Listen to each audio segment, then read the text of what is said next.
Olá meus caros alunos, sejam bem-vindos aí a mais uma aula aqui do UPM. Eu quero agora conversar com você sobre 3 processos de uma vez nessa aula, para a gente poder matar esse assunto. E são processos que têm muitos aspectos em comum, que ajudam a gente já a acelerar os nossos estudos e focar no que realmente importa, ok? Esses processos são os processos de controlar o escopo, controlar os prazos e controlar o custo do projeto. Okay? Então esses processos eles trazem muitas similaridades e muitas vezes eles trabalham juntos, não tem como desassociar uma coisa da outra. Podemos até utilizar, por exemplo, nós vamos estudar mais a fundo a técnica do valor agregado. Essa técnica vai justamente possibilitar que nós tenhamos ali informações de desempenho, tanto de escopo, de prazo e de custo. Mas vamos ver alguns aspectos específicos em relação a cada um desses 3 processos que eu acabei de mencionar para vocês. O primeiro processo, que envolve o controle do escopo, tem como objetivo o monitoramento do progresso do escopo do projeto e do escopo do produto e gerenciamento das mudanças feitas na linha de base do escopo, ok? Já o objetivo de controlar o prazo envolve monitorar o status do projeto para atualizar o cronograma do projeto e gerenciar mudanças na linha de base do mesmo. E por fim, o processo controlar os custos envolve o monitoramento do andamento do projeto para atualização do seu orçamento e gerenciamento das mudanças feitas na linha de base dos custos. Então reparem em relação a esses 3 processos que basicamente um tem a responsabilidade de monitorar o avanço físico do projeto, no caso o escopo, tanto de produto quanto do projeto, ok? O outro tem responsabilidade de fazer o acompanhamento do cronograma, do prazo do projeto, e o outro vai ali acompanhar o orçamento, vai ali gerar informações relativas ao orçamento. Cada um com seu objetivo específico, mas trazendo muitas similaridades em comum, ok? Aqui nós temos então um processo controlar o escopo, algumas informações nós vamos detalhar mais justamente na aula sobre valor agregado, que envolve aí análise de variação, análise de tendência, ok?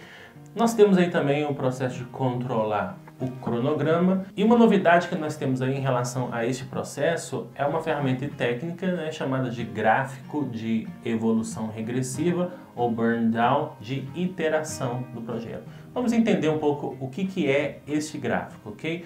O gráfico de evolução regressiva ou burn down, ele é um gráfico que rastreia o trabalho que ainda precisa ser concluído na lista de pendências de iteração. Nós utilizamos mais esse gráfico quando nós estamos trabalhando com projetos ágeis, ok?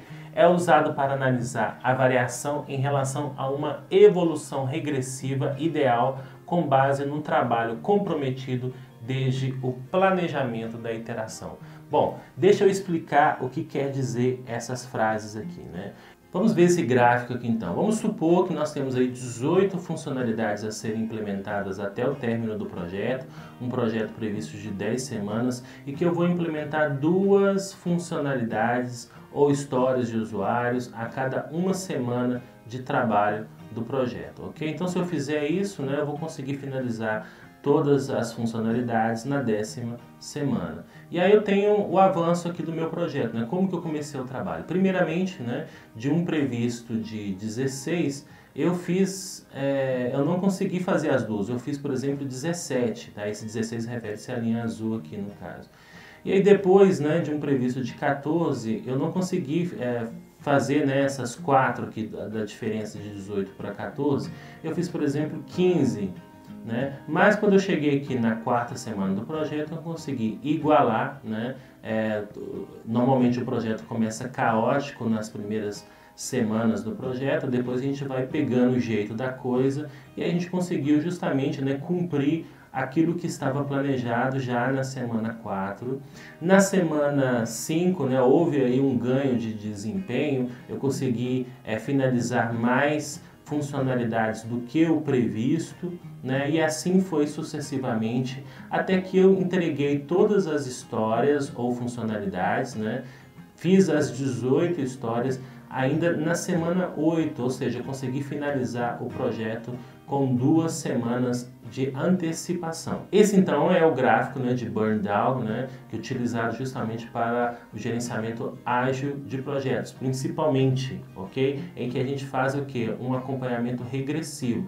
A gente levanta tudo que nós precisamos entregar ao longo do projeto, dividimos em ciclos de tempo, semanas, quinzenas, mês, né, o que você utilizar aqui, e vamos fazendo este acompanhamento, nós vamos implementando essas funcionalidades, ok? Bom, outra saída também que nós temos aí do controlar o cronograma são informações sobre o desempenho do trabalho e nós queremos saber como que está o projeto em relação à linha de base de cronograma, né? Como é que nós estamos? Estamos dentro do esperado? Nós estamos abaixo ou acima? Essas informações muitas vezes vão ser possíveis por meio da análise de valor agregado, que vai trazer essas informações de forma integrada. Por fim, nós temos aí também um processo controlar os custos, e aí ele vai utilizar justamente do valor agregado. Repare que eu estou enfatizando muito isso, a gente vai ter uma aula específica sobre este assunto, ok? E a ideia é gerar informações sobre o desempenho do trabalho no que tange aos custos do projeto, também que é previsões de custos que são geradas, que vão ser utilizadas serão realizadas por meio do valor agregado. Então o valor agregado ele é utilizado nesses 3 processos. E o que é o valor agregado? Ele compara a linha de base da medição do desempenho com o cronograma real e o desempenho dos custos. Ele vai integrar esses 3 fatores. Por quê? Não adianta a gente falar assim que de um previsto de R$1.000 eu gastei 800, logo eu estou economizando. Não sei se eu estou economizando. Né? Vai depender da quantidade de trabalho que foi realizado.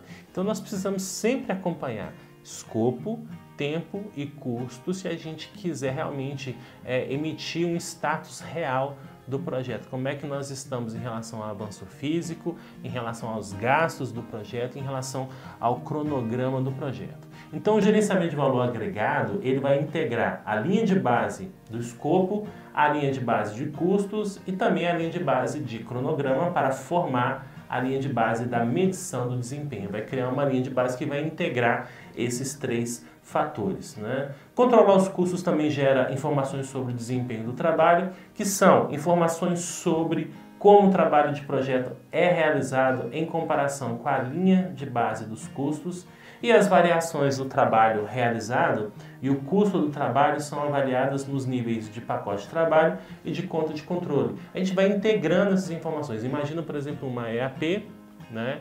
Cada uma desses pacotes de trabalho ele tem um custo. Quando eu somo os custos desses pacotes de trabalho, eu vou ter ali uma dimensão justamente, né, do custo do que eu já gastei em relação ao projeto. É isso aí.